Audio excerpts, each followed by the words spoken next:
Друзья, всем привет! Это программа «Махач». 14 июня UFC Freedom. Мы на связи с Майами. Со мной Маха Шермат, тренер-боксер Джим Майами. Маха, привет! Ты сейчас в зале. Расскажи вообще о себе, как ты попал в это место, и что это за знаковый зал. Вот, и покажи нашим зрителям из России, кто не видел еще такого зала. Дело в том, что хозяин этого зала является моим учеником. Когда-то я работал в Австралии, помогал Косте Зю. И мои ученики были спарринг-партнером Косте Зю. Мы вместе работали. Вот. И в то время я познакомился с Мэтью, с его отцом, Стивеном, один из спонсоров Костя Зют на то время. И после мы договорились, что я буду его сына тренировать, Мэтью. И в итоге он стал моим учеником. Я с ним работал.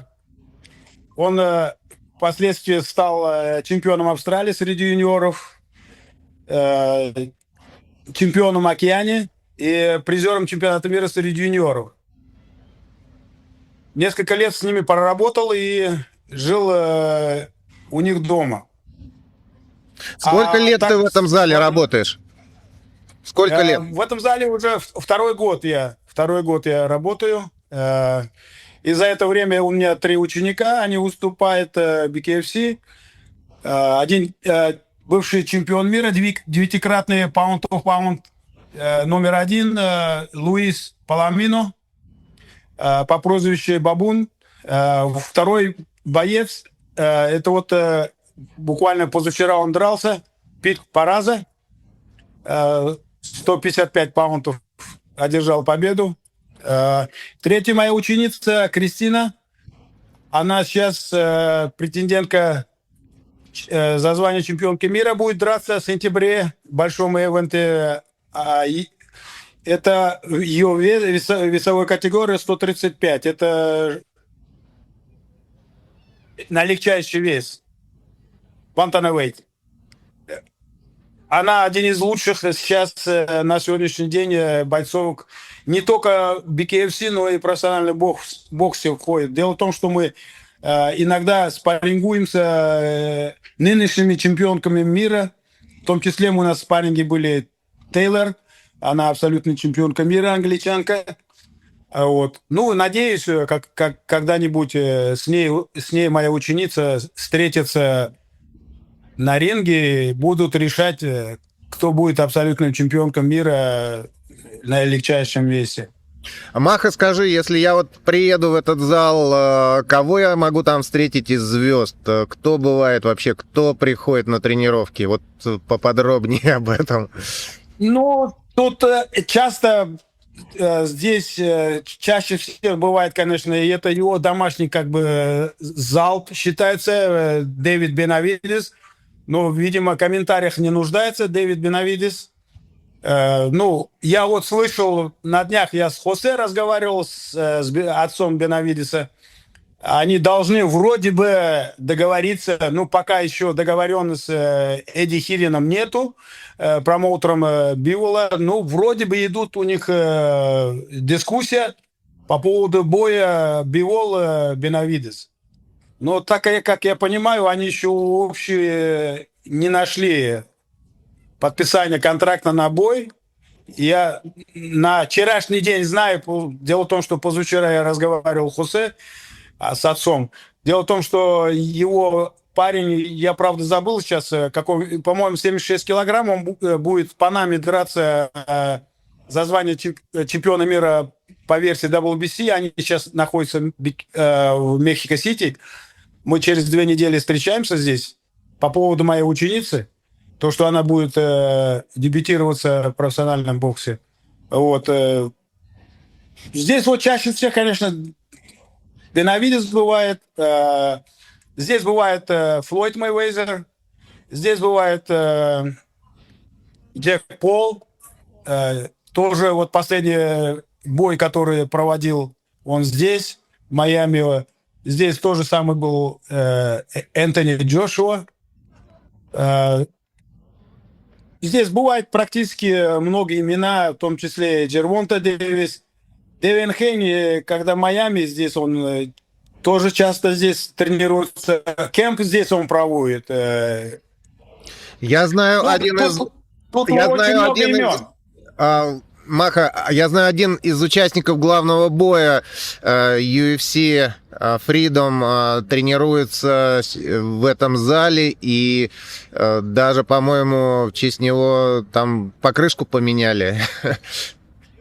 Можешь рассказать, Да, раскрыть секрет? Да, Что да, я немножко открою секрет, конечно. Здесь я сейчас немножко музыку уберу и вам покажу. Наверное, вы этого человека наверняка знаете.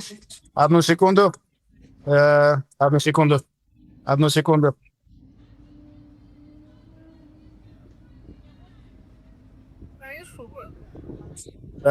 Сейчас, одну секунду. Дело в том, что здесь музыка играет. Немножко его потише сделаем сейчас. Вот. Сейчас немножко...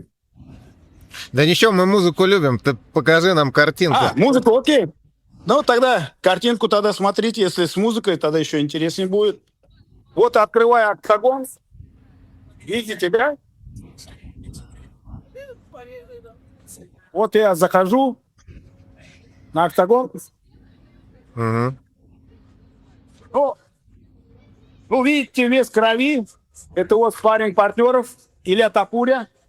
Это его фирменный знак. Это его спонсоры. Кто спарринг-партнеры или раскрой секрет? Дело в том, что знаешь, Саш, я обещал не раскрывать, потому что он, оказывается, не любит своих этих спарринг-партнеров. Они постоянные спарринг-партнеры, а он не меняет их. От слова совсем. Это То один есть и у тот него же, да, человек? спарринг-партнеры. Да, нет, одни и то же, но они разного калибра. Вот зал, это основной зал. Как раз Рой Джонс когда-то молодой, он дерется. Здесь я вот немножко экскурсию сделаю для вас. Это здесь пол, всего подписи. Вот когда он в последний раз он готовился. Это здесь. что, Вот это я, что за зал? Это сейчас функциональная подготовка или кроссфит? Это здесь кроссфит основной. Но сейчас октагон уберут и поставят ринг, и уже будет Дэвид уже заниматься. Уже, сколько я помню, сейчас скоро он будет обратно в зал. Он сейчас в данный момент в Мехико-Сити находится. Сколько квадратных метров всего зал? Вот весь полностью. Все помещения. Все помещения, это огромные помещения. Дело в том, что здесь это самый большой зал в Америке. Просто это самый большой это зал. 1000, там 500, сколько квадрат? Это около, если не ошибаюсь, около 5000 фитов. Это я не знаю, как это переводить на наши самые. Если хотите, я могу всю зал показать вам. Давай, конечно, интересно. Ну, а когда еще такая возможность будет? Мы выходим на улицу. Угу. Здесь вот То есть ты из одного зала в другой уже переходишь? вот уже основной зал. Ага. Это Аркаша из Польши. Ага. Аркадий, привет. Это вот большой зал уже здесь. Ага. А кто это встречает там в зале? Какие-то интересные... Это, да, администрация. Да. Здесь администрация встречает. Здесь администрация. Это вот уже зал. Здесь. И тут же парковка, да? Это парковка. Да, это парковка для хороших машин, да. Вот. Что там за марка? Там Феррари? Еще раз? Не слышно было? Что за марка? Что за марки машин-то? Это Феррари, новый джип Феррари. Вот. Это вот уже даунтаун. Здесь уже Брикли здесь. Практически это даунтаун, это центр Майами. Мгм. Это новый мост делается здесь. Здесь вот стадион открытый, здесь и футбол играют ребята. А здесь вот Тапурю нарисовали. Это все один кластер, да, спортивный? Да, это видишь, там Тапурю нарисовали на стенке. Видишь? Я Тапурю не там? вижу, а ты поближе покажи. Вот она, Тапуря там нарисована. Ага. Вот он, там, на стенке. Мы сейчас заходим обратно в приват-класс зал. Это мой ученик, совладелец. Это боксерский зал уже?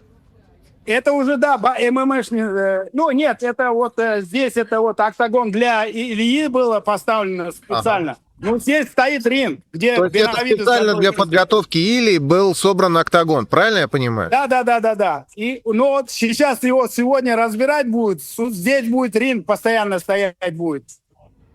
И покрышка все сделано для Беновидеса. То есть Беновидес поделился своим рингом ради того, чтобы Тапури подготовился к главному бою UFC Freedom. Да, это вот один из героев, фильм, который снималось, ну, многие знают наши... Тоже здесь тренировались. Вот. Аль Пачино. Аль Пачино как-то здесь был в гостях и подарил залу моему ученику вот эту картинку. То есть это он сам нарисовал или просто какой-то Нет, художник? это его друг художник нарисовал в Лос-Анджелесе. Вот. И, ну вот я немножко экскурсию сделал, потому что там шумно, ничего не слышно. Но так это очень интересное место, которое вот в течение там около 10 лет становился огромным залом. Здесь бывали Турки Алишеев, Эдди Хирен, Дон Иванович Кинг, естественно, не без этого. То есть тут достаточно очень большие имена бывали здесь. А в Америке сколько залов боксеров всего? То есть это не один же город, наверное? Да, сейчас они они распространяют в основном по Флориде. И в Вегасе один зал еще помимо открывается. И еще в Нью-Йорке открывается зал. Именно боксер-джим. Ну, отлично. Я думаю, мы еще остановимся в следующих выпусках на зале, на тех, кто тренируется, и все-таки вернемся к главному событию 14 числа. Давай пробежимся по файткарду. Там коротко одно-два предложения. Кого считаешь фаворитом, кто победит, почему? Вот давай начнем. Ну, может быть, тогда не с главного боя, а с таких прелимов. Ну, где не знаешь соперников, ну, то есть ты как бы можешь говорить просто не знаю. Диего Лопес, Стив Гарсия. Вот. Лопес 32 боя, 24 победы, 8 поражений. Гарсия 23 боя, 18 побед, 5 проиграл. Вот кто на твой взгляд здесь фаворит? Скорее всего, второй план. Второй.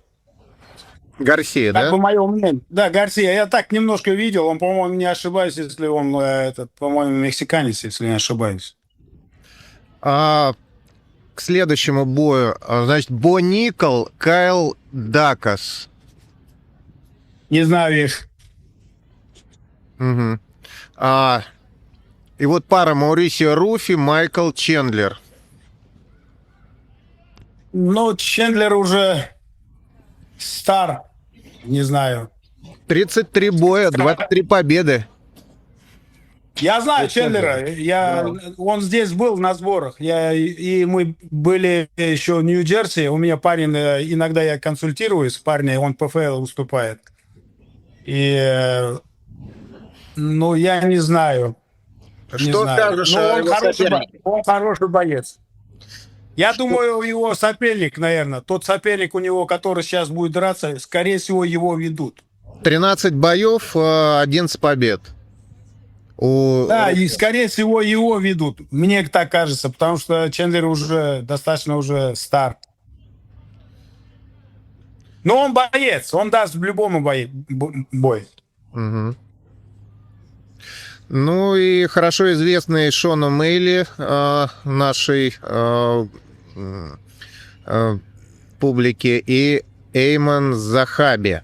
Вот кого ты здесь считаешь фаворитом? Я считаю, что Шон О'Мелли Дана Уайт за уши вот, в любом случае, потому что, если ты помнишь, Петр Ян его спокойно выиграл, и победу, конечно, не отдали, поэтому я думаю, что его за уши выпустят, потому что он, сколько я знаю, он Дана Уайт очень любит, и потом у него огромная публика на его стороне здесь, в Соединенных Штатах, поэтому я считаю, что его, если он не упадет, он выиграет. Шон О'Мелли. Да, и уже у нас пошли тяжеловесы. Джош Хокет против Дерека Льюиса. Вот эта пара, как тебе? Ну, первый уже нашему Павловичу вызов сделал, но сначала Дерека Луиса надо привести. Но тут, знаешь, я 50 на 50. Хотя я думаю, что на Луиса можно поставить, потому что все-таки он очень опасный. Считается, он боится, он достаточно. Но 50 на 50 здесь. Я, честно, может быть, там какой-то один маленький процент бы я на Луиса поставил. Мгм. Ну и, конечно, вот следующая бомбовая пара — это два представителя кикбоксинга, ну или, Перейра. да, Перейра и Сирил Ган.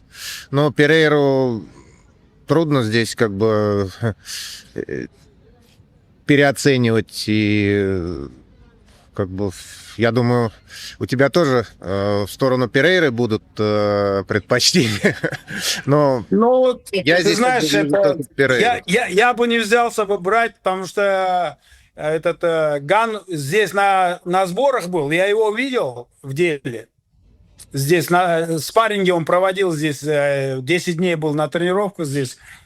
Но я бы не сказал бы, что Перейра его так это просто так возьмет. Я сомневаюсь, что он просто так его возьмет. Не знаю. Хотя, конечно, мои весы этот Перейра. Но для Дело в Гана том, это, что конечно, шанс. Для него это великий шанс. да, для Луиса это, конечно, огромный шанс. Поэтому, но опять же, Саш, ты смотри, потому что Перейра здесь публика любит, несмотря что он не американец. Он очень зрелищный, потому что здесь бразильский диаспора очень много, и они очень фанатично относятся к нему, потому что я связан с бразильцами, иногда у меня здесь кемп проводят ребята из Бразилии, которые выступают в ПФЛ. Я правильно по фамилии не помню их, в Беллаторе выступают ребята. Иногда у меня по пару недель они у меня на лапах проходят ребята. Трое выступают.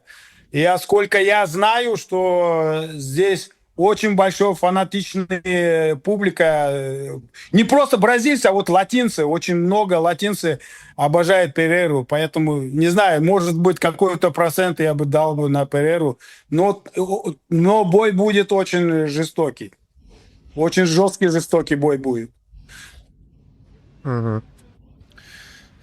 Ну и, конечно, вот главный бой, как считаешь, или сдержит свое обещание, которое он дал Трампу, то, что, собственно, он не видит в Джастине соперника такого уж принципиального для себя. Насколько этот бой будет для него конкурентным? Да, Джастин был у нас здесь тоже на сборах. Прекрасный парень, прекрасный семьянин, отец его, мать, прекрасные люди. Но хороший человек не профессия, поэтому я думаю, что это, это раунд или два, это, скорее всего, или субмишн, или нокаут будет. Дело в том, что я тут посмотрел на Илюшу, я много чего я не хочу говорить, потому что я обещал ему отцу так это не распространяться, но то, что я увидел своими глазами, то, что он здесь. Но я тебе скажу, этого парня уже можно в один ряд поставить величайшими людьми истории. Там история не то просто спорта, а вот типа вот Брюс Ли, любого спроси, там малого, там старого или кого-то, все равно они Брюс Ли знают, кто такой Мухаммед Али знает.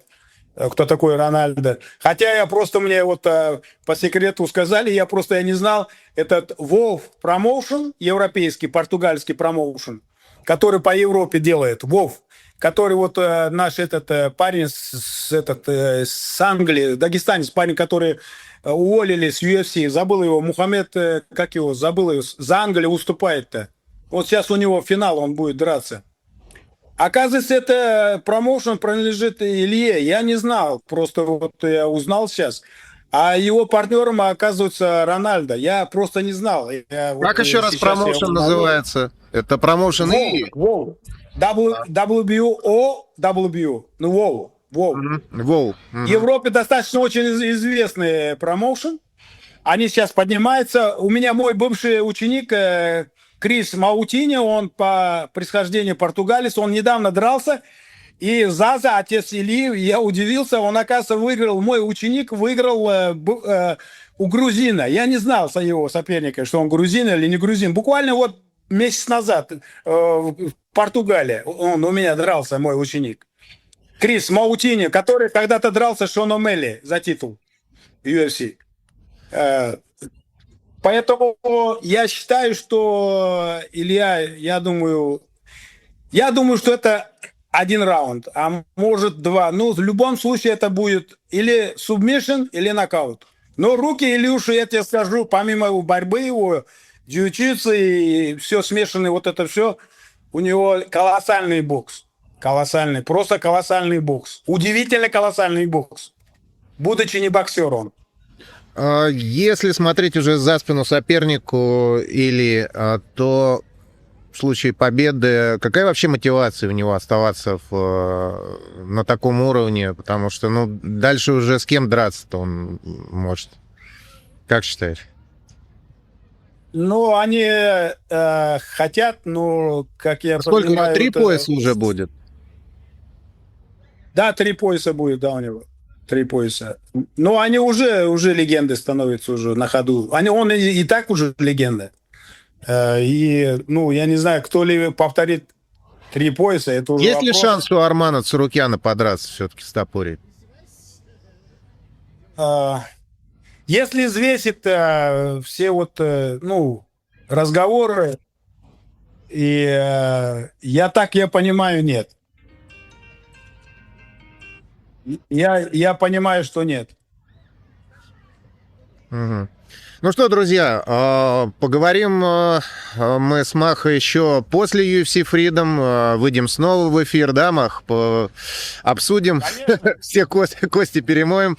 И ты сам будешь смотреть или по телевизору, или поедешь туда уже, может быть, у тебя билет в партере есть? Нет, дело в том, что у меня девчонка вот сейчас в Берлине находится, она сегодня, сейчас как раз мы с тобой разговариваем, она летит домой, мы приступаем к тренировочному процессу, потому что у нас в сентябре очень серьезный бой за звание чемпионки мира, поэтому времени нету.